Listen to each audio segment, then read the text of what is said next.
Innovation को promote करने से संबंधित है। आप जीएस पेपर 3 के इस टॉपिक से आर्टिकल को रिलेट कर सकते हो। देखो, इस महीने यूएसए की जो कंपनी है ना एप्पल, इसका वैल्यूएशन पहुंच गया $3 ट्रिलियन।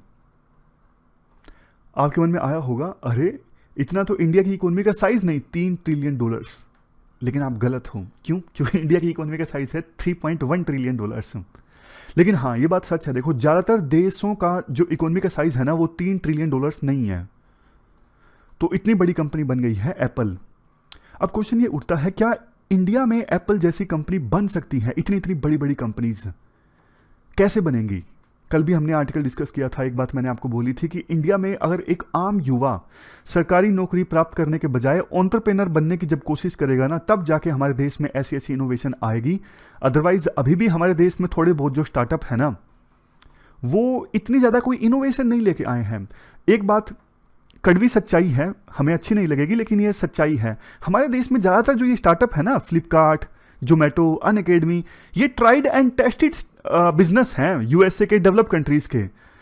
ऐसा आपने कहीं देखा कि ऐसा कोई बिजनेस जैसे अमेजोन टोटली नया कंसेप्ट, एप्पल टोटली नया कंसेप्ट, फेसबुक टोटली नया कंसेप्ट, क्या हमारे देश में आपने देखा कि टोटली कोई नया कंसेप्ट आया हो और वो कंपनी जो नया कंसेप्ट लेके आई वो वर्ल्ड की सबसे बड़ी कंपनीज में शुमार हो गई हो? नहीं, रेयरली आपने कोई ऐसी कंपनी देखी होगी इंडिया की जो वर्ल्ड की टॉप कंपनीज में शामिल हैं। इवन इंडिया के जो सबसे अमीर लोग हैं जैसे अंबानी, अदानी, ये भी ट्रेडिशनल बिजनेसेस में अमीर हैं। जैसे दोनों अंबानी और अदानी एनर्जी में हैं। अदानी एयरपोर्ट वगैरह को मैनेज करते हैं और अंबानी तो जियो में हैं। बहुत सारी चीज़ों में आपको पता है। तो कहने का मतलब ये है, हमारे देश में ना जब तक हम इनोवेशन का इकोसिस्टम नहीं बनाएंगे ना, तो अच्छी अच्छी इनोवेशन हमारे देश में आएंगी नहीं। अगर सरकार चाहती है देश में इनोवेशन आए तो रिसर्च इंफ्रास्ट्रक्चर आपको प्रोवाइड करना होगा। इसके लिए इंस्टीट्यूशनल फ्रेमवर्क आपको बनाना होगा। आपस में आपको रिसर्च इंस्टीट्यूशंस को जोड़ना होगा। मान लीजिए 2 रिसर्च इंस्टीट्यूशंस हैं, ए और बी, आपस में दोनों कनेक्टेड रहेंगे तो बी रिसर्च इंस्टीट्यूशन के जो स्टूडेंट्स हैं वो ए में जाकर रिसर्च कर सकेंगे। ए रिसर्च इंस्टीट्यूशन के इक्विपमेंट्स टूल का इस्तेमाल कर सकेंगे। ए रिसर्च इंस्टीट्यूशन के जो प्रोफेसर्स हैं उनकी मदद ले सकेंगे। लेकिन हमारे देश में ऐसा बहुत कम होता है, जबकि डेवलप कंट्रीज में रिसर्च इंस्टीट्यूशंस आपस में कनेक्टेड होते हैं। अगर देखो इनोवेशन को देश में प्रमोट करना है ना, तो यूनिवर्सिटीज़ का बहुत बड़ा रोल होगा। यूनिवर्सिटीज़ में रिसर्च इंफ्रास्ट्रक्चर की हमने बात की। इसके लिए शुरू में तो सरकार को खर्च करना ही पड़ेगा, कुछ भी हो जाए।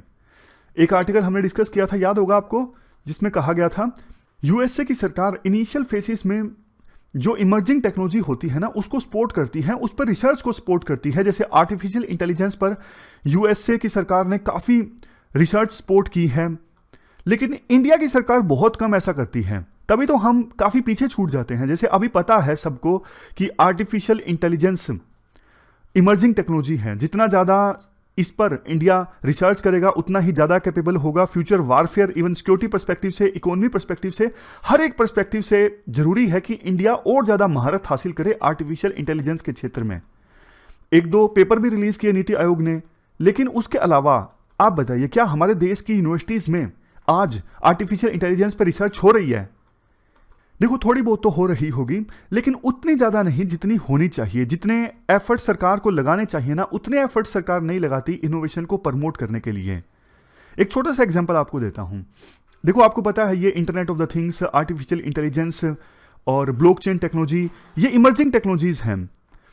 अब जो बीटेक कॉलेजेस हैं, अब वैसे तो देखो मुझे बीटेक किए काफ़ी साल हो गए, लेकिन मुझे लगता नहीं कि बीटेक कॉलेजेस में जो इंजीनियरिंग ग्रेजुएट्स होते हैं उनके करिकुलम में ये सारे जो कंसेप्ट्स हैं अच्छे से शामिल किए गए होंगे। नहीं, सिलेबस चेंज नहीं होता, बहुत बहुत समय तक सिलेबस वही चलता रहता है, घिसा पिटा।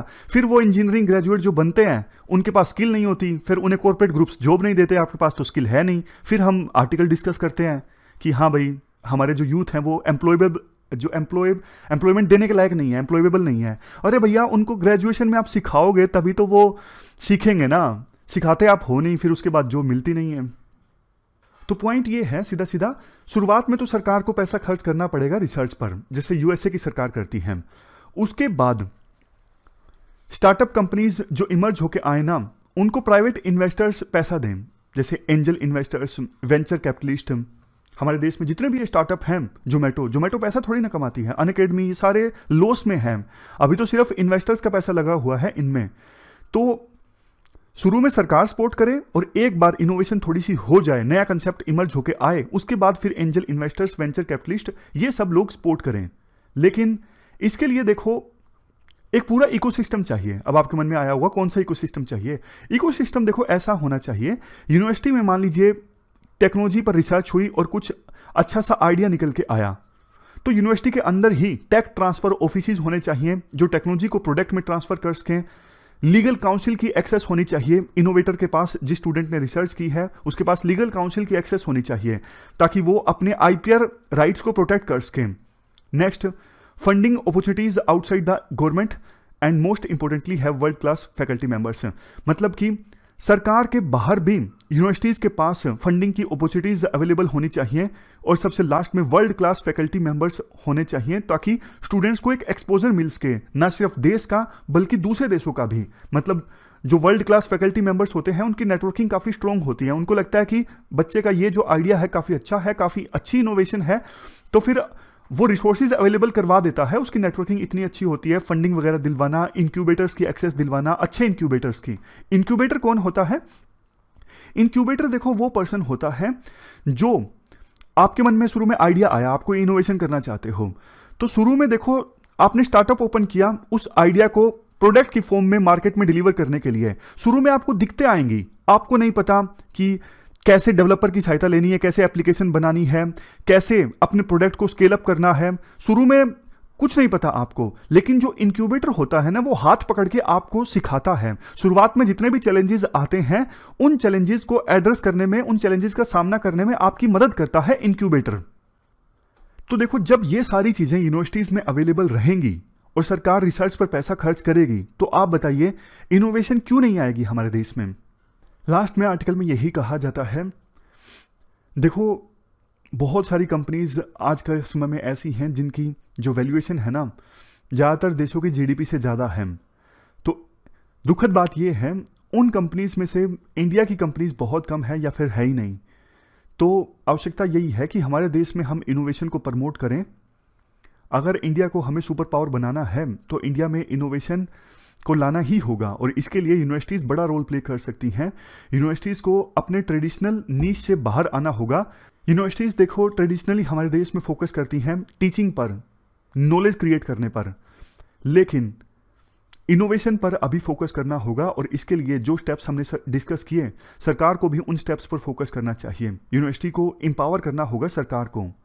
तो ये पूरा आर्टिकल हमने डिस्कस किया, इनोवेशन से संबंधित। चलते हैं आगे।